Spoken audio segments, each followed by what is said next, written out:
Monsieur Eléouette est-il en forme ce soir? Vous allez voir. D'accord. Exactement. De mes lectures des romans d'Agatha Christie, il me reste le souvenir d'avoir préféré Miss Marple à Hercule Poirot. Mais ni l'une ni l'autre ne m'arrivait à la cheville.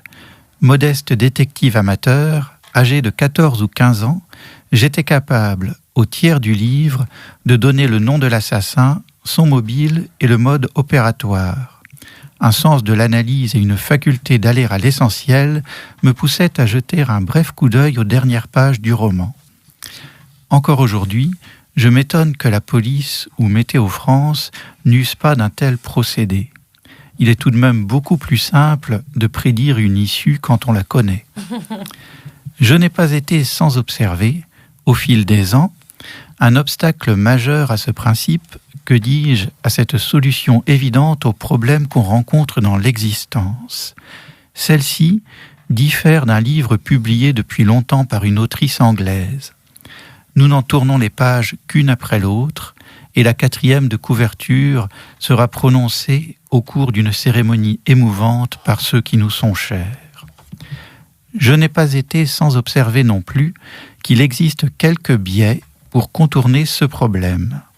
L'équivoque est le premier d'entre eux et le plus certain.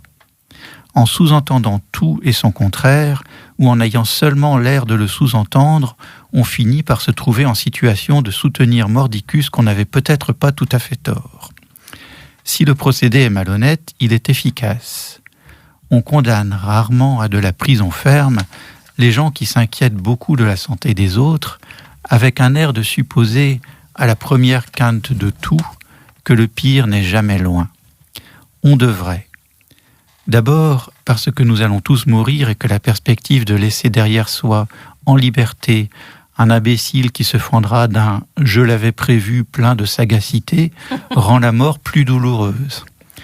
Ensuite parce qu'ils pourront consacrer tout leur temps à découvrir ou redécouvrir la centaine d'ouvrages que composa la reine du crime.